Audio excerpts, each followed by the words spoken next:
Right, we are live. Welcome to this week's episode of the RDU Buzz. I think your sound's messing up. I can hear myself. Can you? Yeah. Okay. It's like going in and out on me. Yeah. Something's wrong with your headphones again every week. So welcome to the RDU Buzz, where we dive into all things Raleigh and Durham every Thursday. So thank you guys for being here. Those that are going to be joining us live or watching the replay. Regardless, we would love to know where you're from. So definitely let us know in the comments where you are tuning in from. And if you have any questions, even if they're not related to what we're talking about the area, feel free to shoot them in the comments section. Yeah, absolutely. So you can hear yourself in yours? Yeah. Can you hear yourself? I can't. Can you hear me? Yeah. Okay. I'm just going to take my headphones off then. Yeah. Yeah. Well, thanks for joining tonight. We got some, we're going to kick it off with some news from the Fed while we were gone. Obviously, we took last week off, and we're also going to be taking next week off, so we won't be here next week. But lazy bums. I know. But we'll be back obviously the following week from that. So, yes. But yeah, while we were essentially, while we took last Thursday off, some big news from the Fed came out. Jerome Powell talked about how rates or inflation was coming down at a much slower pace. I don't think he used the word much. So that's my language, but inflation was coming down at a slower pace than they hoped. And so that essentially sent the markets going kind of crazy. We saw the 10-year Treasury yield increase significantly. We saw the 30-year follow that trend and increase significantly. So, interest rates all year have been hovering in the high sixes until about 2 weeks ago, roughly. Yeah. Then they got then they got high into the sevens, low sevens, mid sevens, where they are today. And so, I think the question comes from that. So what's gonna happen next? And that's essentially what we're going to talk about. But first, we got Isaiah Wright joining from the Bull City. Thanks for tuning in, Isaiah. Thanks for watching from Durham. Yeah. I got my Durham shirt on. Zach's got the Bull City shirt on. My Bull City shirt on. So, I wear this shirt like all the time. I think almost every week. I think Cindy gets embarrassed by how many times I wear all People of my. Think you have one shirt. I think I own like 4 t-shirts, and 3 of them are about Durham. If anyone knows where to get a good Raleigh shirt, let us know. But anyway, yeah. So thanks for joining us, Isaiah. But yeah, so I think, obviously with that data comes the question, okay, well then what is next? Like what's the Fed's move? What's going to happen with interest rates as we go through the year? Because obviously the expectation was they were going to start decreasing as we go into the year, but the expectation was also that the Fed would decrease their rate. So some interesting news came out. CNBC put together an article with some quotes from various organizations talking about and projecting what's going to happen. And some of the thought is, if a Fed rate takes place, it won't be until if a Fed rate cut takes place, it won't be until later on this year. I think it was Bank of America was projecting around September now for the earliest cut, and the hope, the hope was honestly, I mean the crazy. We thought that was going to be like our third cut by then, because everybody kept saying we're going to cut 4, or even the Fed was like, we'll have like 4 rate cuts. Yeah, I believe that was 2024. And so we kind of were like, maybe we'll get like 1 a quarter, and we finished quarter 1 with nothing, and now we're just going up. Yeah, and the thought initially was that and this was kind of the crazy thought, but that by March we'd have our first cut. Obviously that didn't materialize. And so, but the general consensus was, I think by this summer we would start seeing those cuts. And that's not necessarily the consensus anymore. And so, yeah, I mean, it seems a little unrealistic at this point. Yeah. So it seems like, based on this article, it seems like there's decent consensus among Wall Street that, the earliest we may see a cut this year would be September. If it was in September too, I feel like it would be surprising to see it have another cut before the holidays, So I feel like if anything, we might only have 1 cut all year, and I don't even know if that one would be very substantial, especially if the rates keep rising between now and then, which Yeah. hopefully they won't, but you never know. Yeah. And so, obviously with that, and with a higher 10-year yield, which is really what, mortgage rates kind of follow at the end of the day, you're looking again at a scenario of higher for longer, which is kind of the language the Fed's been using for a long time. It's the language we've been using when we talk about this. But I think too, when it comes to, we've got Karen joining from Jamaica. Wow. How cool is that? So cool. Yeah, that's awesome. I Very love cool. it. Welcome. You want to switch spots with us? Yeah, welcome. Thanks for I joining. wish that I was producing this from Jamaica right now. It sounds pretty nice. Yeah, thanks for tuning in from Jamaica. I think you so far obviously win the award for the furthest away. Yep, so far. Yeah, so as far as the impact of, let's say mortgage rates remain in this elevated position. So obviously now they're roughly in the mid sevens. Let's say they remain there for the remainder of the year, low sevens, mid sevens. I think what you'll see is probably within the housing market something very similar to what we've seen the last 2 years, which is the seasonality of the housing market return. Yeah, I mean, it definitely could, because I feel like that definitely kind of happened last year when we were in 2023. I feel like there was a little more seasonality to it, and then it may have just been ironic because I feel like the rates really started to tick up right at the end of summer, early fall. And that's typically when you kind of expect a little bit of that demand to die down. So we definitely saw that seasonality last year, but, then January 1st, it just immediately revved back up. And I think that's a little early typically for a spring market. So we'll see. It's really competitive right now still, even the last couple of weeks, even still with it is being above 7 again. So it'll be interesting to see what our threshold in Raleigh is going to be before we start to see that demand die down. Yeah. But, with the housing market, though, everything lags in the housing market, like not just your data, but also, the folks shopping in the market lag, because you might have some folks who've locked in some rates and they're shopping now at a rate that doesn't exist right now. Yep. And so there is an element to the housing market kind of lagging some of this. And so what we're seeing right now as far as rates go and kind of having a dampening effect on the market, we probably won't see the outcome of that for another 30 to 60 days. Yeah, for sure. Because some people lock in their rates too. So they might have already been shopping and that's locked in. So, I know that our initial people, filling out applications for mortgages has probably gone down in the last couple of weeks, but we still haven't seen that demand in the last 7 days. Right. But we haven't seen that demand in home shoppers here in Raleigh yet. But like Zach mentioned, it is usually delayed. So it'll be something that I think if these rates stay in those mid sevens for another 30 to 60 days, that's when we'll get a better feel for, is this going to have a big impact here or not? Yeah. And what's even more interesting is if you look nationwide, there's areas in the country that are experiencing a significant amount of inventory right now on the market. And so they're entering essentially a buyer's market.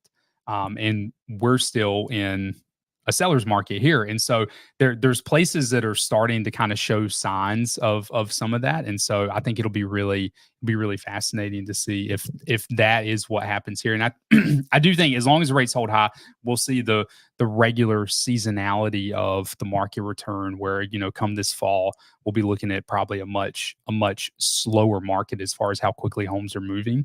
And probably just less buyer demand out there. So yeah, which isn't always the worst thing in the world. It's not. Not for buyers anyway. Yeah, if you're a buyer, it's a great thing. Yeah. I mean, honestly, the best times in the last 2 years for buyers to purchase properties that we've experienced has really been from I'd say August to November has been the sweet spot of last year. Of last year and in 2022. Yeah, because rates went up a little bit then too. That August to November timeframe was was a sweet spot for Right. buyers. And I don't think that was a seasonality thing. I think that followed the rates pretty Yeah, closely I think some there. of it was seasonality, A little bit. rates and seasonality A little combined. bit, yeah. Yeah. But the rates were like ticking up like crazy last fall. So I think Yeah. that had a really big impact. We also Yeah. have Earl joining us from Massachusetts. He's making Yeah. plans to move to Nightdale by June. Very exciting. Nice. Yeah, congratulations, Yeah, if you have Earl. any questions about Nightdale or moving into the area, feel free to let us know. We're happy to help. Yeah. Cool. So before we move on to the next topic, I did want to show this graph which I think is really, really fascinating. Let me pull it up here. All right. So I sometimes I show these graphs. I'm like, is it even worth showing the graph? Because like on the screen I'm looking at is tiny. So Zillow released a new forecast essentially for March of this year to March of 2025, what their projected increases as far as home prices go. And Raleigh Cary Metro, so this area is two different metros. It's the Raleigh Cary Metro and the Durham Chapel Hill Metro. Just so weird to me because I just lump it all together in my mind. I know that like obviously these are different counties, but it's just really weird to me. It is. But anyway, so the Raleigh Cary Metro is expected to see roughly a 3% price increase between March of this year and March of next year. And Durham is expected to see, so I said roughly 3, it was 3.3%. Durham Chapel Hill Metro is expected to see a 3.7% increase. Really so slightly more. Yeah. But roughly the same at the end of the day. So, just under 3 to 4% price growth, which I would honestly be about what I was kind of expecting for sure. I think as with far as like competition and stuff, I think anything smaller than that, I would be a little surprised. Yeah. And I think this is probably breaking in some of the thought of like a slower. Was that our dog? It sounded like our dog was like. I think that was just you. Sorry. I thought it sounded like our dog was like groaning at the door. But it obviously it's a really hot market now, but a 3% increase doesn't really reflect a very hot market. And so I think Zillow is probably factoring in just what we talked about, which is maybe a slower market coming in the fall as a result of higher rates than expected. So yeah. But anyway, I thought it was pretty cool. All right, moving on to the next topic. So there was an article that was on the best cities in general, but best large cities and best small cities to start a business. And I think there was an article similar to this. I don't think it was Wallet Hub, but there was another organization that posted a similar study where I think Raleigh was ranked number 1 in that study. Because I remember I talked about it on the live. This was before you were joining me, so it was like way back, like November-ish timeframe. Yeah. But yeah, so Wallet Hub is naming Raleigh and Durham as one of the top large cities to start a business in. So Durham came in at number 9 and Raleigh came in at number 11, which I think is pretty cool. Yeah, that's awesome. And I mean, obviously, I think a lot of the spots in the top don't surprise me. Like there are a lot of Florida locations, which, for tax purposes, that's probably what really weights them really high. And I know that we're more business friendly for tax purposes than states where I think a lot of businesses are trying to exit out of, especially like when you have these big tech businesses and stuff. I feel like they're kind of moving into Texas and North Carolina, Florida. So it'll be interesting to see that continuation and if some of these places permanently leave places like California. Yeah. And so, I mean, it's factoring in a lot of different things, like business environment. So things like job growth and startups per capita, things like access to resources. So part of that is human capital. So, what does the area look like as far as recruiting folks? Financial accessibility, office space affordability. So there's a bunch of different factors that are going into determining what cities are the best. But yeah, I'll pull it back up here and I'll share it with y'all. So you can see Charlotte actually came in at number 3, which is pretty cool. They're really high up on the list. So the list was really dominated, honestly, by Florida. Yeah. The top 5. You got Orlando at number 1, Tampa number 2, Jacksonville number 4, and Miami number 5. And then you have Charlotte smack dab in the middle at number 3. But then you have obviously Durham number 9 and Raleigh number 11. But on the flip side, they also did a study on small cities. So what are the top small cities in the country to start a business? And this surprised me because Morrisville is on here, which is really shocking to me. Yeah, I don't know really why. I think that's like there's, really, parts of RTP that fall into Morrisville, so that's probably maybe why. so. But I thought it was interesting. And then how many places in Utah are on this list is like really, it's like dominated by little Utah towns, which is interesting. But I'm glad that North Carolina made the top 10. I don't think I've ever heard of any of those Utah towns. Have you? Yeah, I have. Okay. I don't know that much about Not Cedar City, but I've heard of the other ones. Yeah, So, no, it's I've really never heard of fascinating. Cedar City. But I think like if I were to think of like small town, I don't know why I just would have never like put Morrisville into that category of like the best place to start a business. Just having RTP there in Morrisville and the airport, no, you're right. You're right. It makes sense. Yeah, I was going to see if there's any other. I don't think they're Greenville, South Carolina makes a lot of sense. I mean, they're kind of way down on the list at number 30, which I actually would have thought they would be higher, but that makes sense. Yeah, and that's a really growing area down there too. Yeah. So this area continues. I mean, like I said, there was a study that came out earlier in the year where, or later last year, I should say, where it was ranking different areas as far as top areas to open a business, and Raleigh was top. So I think anytime you're top, 20 areas in the country to start a business, or top 20 areas to have a business, I mean, that's a huge, it's a huge victory for sure. Yeah. And thank you guys all for tuning in. Be sure to let us know where you're watching from in the comments. And if you have any questions about the area at all, feel free to put them in, even if they're not related to the topic we're talking about. We're happy to answer any of your questions there. Yeah. So speaking of some companies moving here, so Chatham County keeps racking up on things. It's crazy how much stuff is moving into Chatham County. So a subsidiary of Pulte Group, which is one of the nation's largest home builders. So Pulte also owns Syntex, and I think they own another I think they one. do, but I don't know which one it is because I don't know that they build here. Yeah, so sometimes, I mean, obviously, if you buy from Pulte, it's Pulte, but if you buy from Syntex, is also Pulte.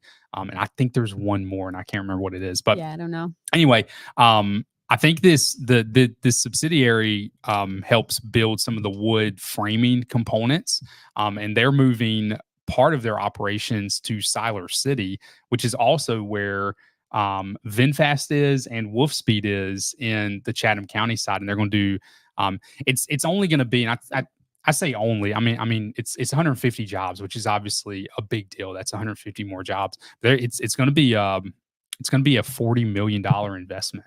Yeah, that's crazy. That's a big facility that they're going to be building or renovating. I don't know if they're starting from scratch or what, but that area is really exploding with a lot of manufacturing. I feel like they are just, I don't know what Chatham County is doing to attract all these manufacturing companies, but they have got a lot going on out there, and it'll be really interesting to see 10 years from now how much of a manufacturing hub Chatham County becomes. I keep telling people when, because people ask about like up and coming areas in the Triangle, and I keep telling people Chatham County, and I think Chatham County's growth is a little bit further out than places you see like, a Fuquay or Clayton, where you can like actively see a lot of the growth occurring when you're driving around.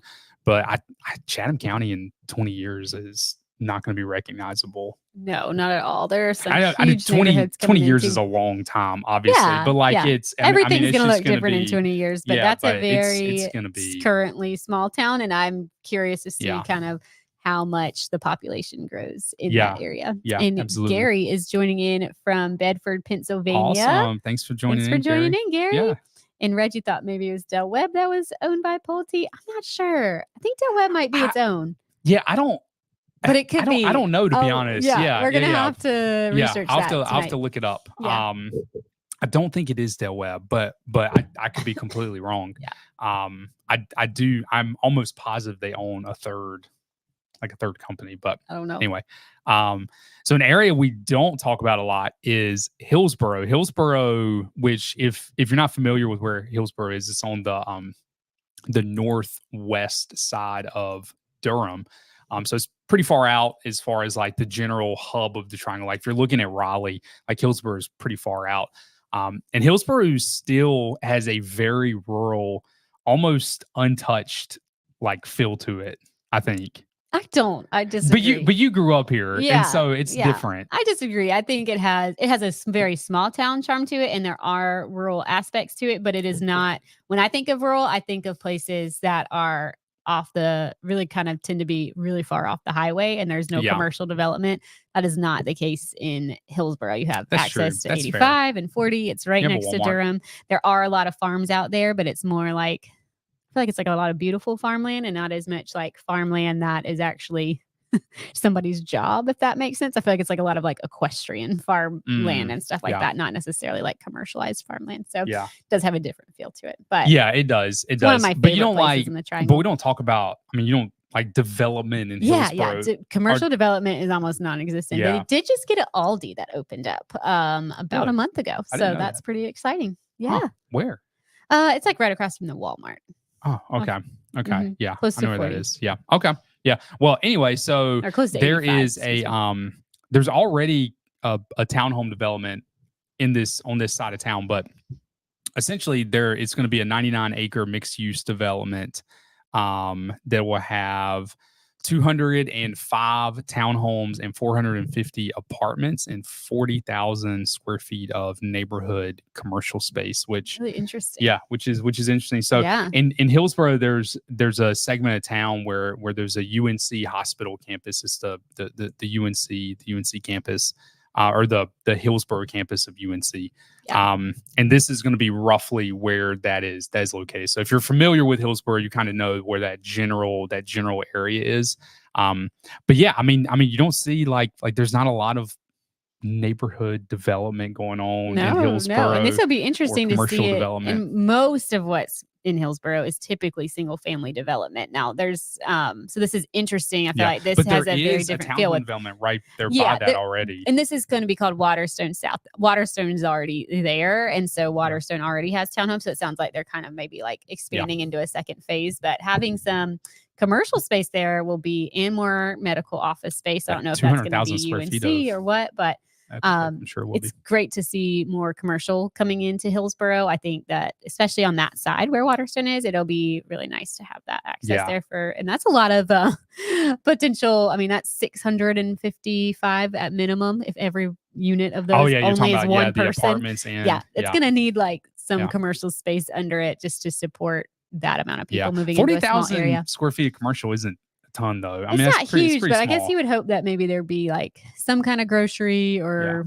a small grocery store, maybe, and then come on, Trader Joe's. But anyway, I think it's neat. I mean, Hillsborough. There is an element where like I love Hillsborough, and it does have like a unique charm to it. You don't want it to lose that, change, but I mean, growth is small enough that I don't think it would, but it's inevitable. Yeah, growth is everything's going to grow, but it is a charming spot. Yeah.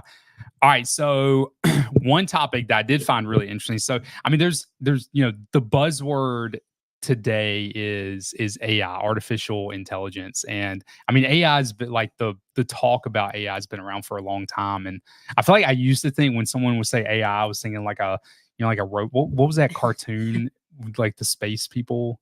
The Jetsons? Yeah, I was about to say the Flintstones, but that's the opposite of that. Very opposite. They were cavemen.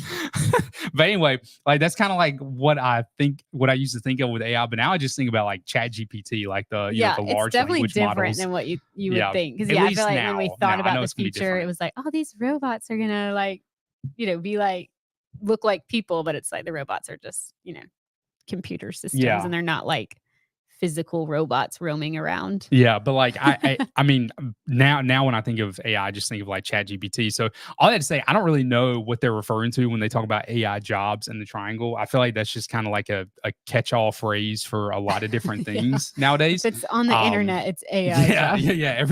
Yeah. It's really bizarre. But anyway, so the Raleigh area, the triangle, this region in general, the Raleigh and Durham area, actually performs really well when you're looking at job postings within the artificial intelligence sector, per 100,000 residents. So essentially you're not looking at just the total number of jobs posted, but how many jobs per the population.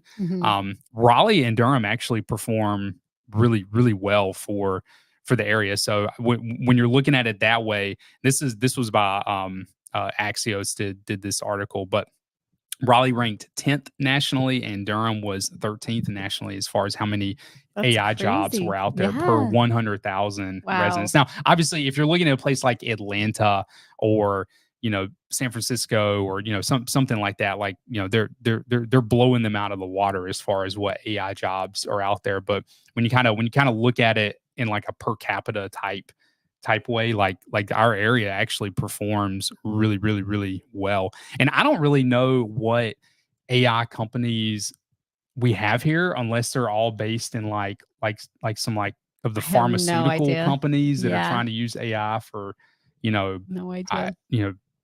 Everyone's trying to do something with it. So I mean, we have a lot of tech companies here, so I'm sure it's mostly things around RTP. Yeah, I do. When you read about like the potential of AI as far as like, catching disease or, treating disease, and you look at our area as far as, some of the pharmaceutical companies here or, some of the medical institutions here like Duke, like there is a lot of potential for the use of artificial intelligence here within the medical side of things, in a way that's really helpful. Like ChatGPT is cool, but it's not like making everybody's lives significantly better. I use ChatGPT all the time. Yeah, but it's just to make yourself more lazy. Like this predicting. What should I do for this? Well, no. But I use full disclosure. I use ChatGPT to come up with titles for our YouTube videos. I'm like, hey, this is our topic. Give me some title options for that. I do. Is he even real right now? I don't know. He might be fake. No, but I think a better usage of AI would be something like screening things in the medical field and finding out different ways to actually better people's lives. Yeah. Not just make people's lives more I feel like ChatGPT is a convenience, but like having AI be able to do something to be able to screen for like cancers or other things in the body, like that's cool. Yeah. That's and that's like I mean, this area is like ripe for that. Yeah. And so So I make sure to let us know in the comments if I'm right or if Zach is right. Is ChatGPT better than medical AI could be? I did say it was better. I'm just saying ChatGPT is useful. It's useful. It's not being lazy. Yeah, but I think like AI jobs here, I think, it makes sense when you look at least in the, the medical side of things, because I don't really know what other kind of institution we have here. Yeah, I mean, that would be using AI. Yeah, and Lindsay said as long as AI doesn't take over human jobs. Yeah, it'll be interesting to see. I think that's always been the fear, but I think there are certain things like it's creating jobs in this realm at least. So I think it depends on what it is and how the tool is going to be used. Yeah. But anyway, Raleigh is number 10. And Durham's number 13 as far as, how many jobs per 100,000 residents we have within artificial intelligence. So, and I would expect that to grow as this area grows, and especially on the medical side. So all right, so this is the last article, and actually I found this is the most interesting thing. I found this really, really, really fascinating. So in Axios, they did an article. It's a recent article, came out 3 days ago. Average private sector wages by county, and this absolutely blew my mind because I was not expecting the county that was at the top to be at the top. I mean, obviously, I figured if you had to pick two metros, the Charlotte Metro and our metro, the Triangle, would be at the top, and we were. But this you would have thought blew it my was mind. gonna be, if you think it, you know the answer, and you think that answer is Wake County, You would would be be wrong. wrong. And if you I thought would it have was thought, Charlotte, or if you thought it'd be because of the Mecklenburg County, because finance, of yeah. Charlotte, also wrong, It which is is Durham. crazy. It By is kind of Durham. a significant amount. Yeah. too. So top three in the triangle, or top three in the state. Sorry. Durham comes in number one with 90,000, and this is private sector. So I'm assuming I guess they took out all like government jobs by that. guess, I mean, yeah. I mean that's how I would read that. So I'm assuming like, you know, like police, teachers, government employees, state Yeah. employees. Not that was going to be what made everybody the highest paying. Teachers should be the highest paid in the police and stuff, but Yeah. I don't think that they were going to outpace all of these other things. Yeah, but I'm I just don't know why saying, they like pulled that's it out, why but they did. I'm assuming that's what they mean by private sector, Yeah, is that they right. pulled all the public jobs right. out. So Durham is number one at 90,000, just over 90,000. Mecklenburg which is where Charlotte is, Mecklenburg County, is 84,000, almost 85,000, and Wake County is right at 75,000, and then fourth place is Orange County, which is where Chapel Hill is, and that is right impressive. at 67,000. So we have the three of the top four highest paying areas. But the top is Durham. I would have never. Yeah, I would have you never really picked wouldn't Durham. think, because it's funny, because out of those three counties with like housing prices, Durham is the most affordable. So you would kind of think, oh, maybe people that live in the most expensive areas of the triangle or the most populated, would be the ones earning the most money. But surprise, surprise, it's not true. Yeah, it's really fascinating. So I mean, this has to go down with Duke being the largest private employer. That's what I'm thinking of. And a lot Durham. of RTP is in Durham County. Because if you think about it, if you're including, I just had this thought. So if you're including public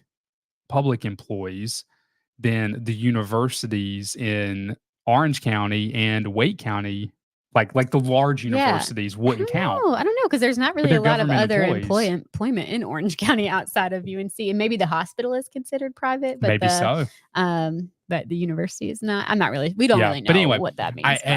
I found it really interesting that Durham was. I mean, I love that. I think it's really cool. But I found it really interesting that Durham was It's very surprising. Was number one on the list. But I think too, this kind of goes to something we were talking about a couple weeks ago. I think it was in the video we were talking about, like Austin's housing market kind of struggling, and Austin was losing more people than it was gaining. But when you look at the numbers of which state is gaining the most people, Texas still overwhelmingly wins, but Austin is losing people. And I think one thing we talked about is the competition in places like, because Florida is number 2 on that list as far as states receiving people. And you think about the competition in both of those states. I mean, in Texas, your metros, you have Houston, you have Austin, you have San Antonio, you have Dallas. You've got these massive metros that can kind of like almost cannibalize each other. Like they can pull people. And in Florida, you got Miami and Jacksonville and Tampa and Orlando.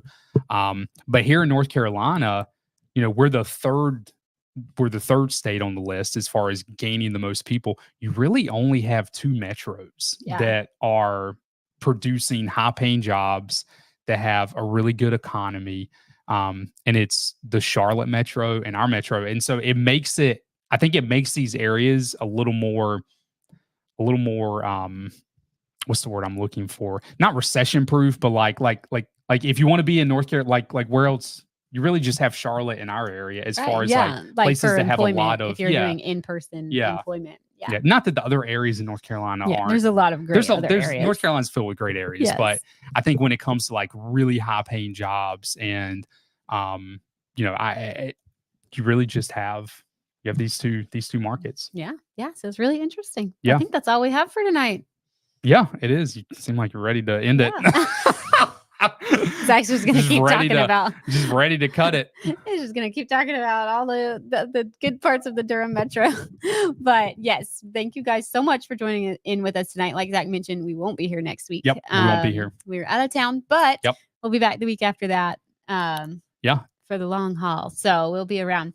Yeah. So if you're catching this replay, be sure to let us know where you're watching in from the comments. And if you ask your questions there too, even after this is not live anymore, we're happy to answer them back for you guys. So definitely let us know. Yeah, absolutely. But we will see y'all, I guess, I was going to say next Thursday, not next Thursday, the Thursday after. So have a good weekend. Bye guys. Y'all.